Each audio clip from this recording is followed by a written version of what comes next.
Good day, sir. The first question is, tell me about yourself.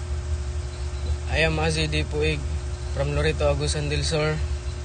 I am 18 years old. I have just graduated from high school in Padre Saturnino, Orius College of Trento. I want to start my career and create real working experience. Although up until now, I have no professional experience, I am a fast learner, responsible and dedicated to improving myself and contributing to the team. My second question, why should we hear you?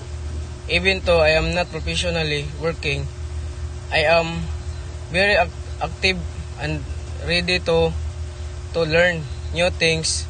I can easily adapt to new environments as well as handle my schedule from balancing schoolwork and extracurricular activities. Determination and the will to learn will surely help me develop that capacity quickly. That's all. Thank you.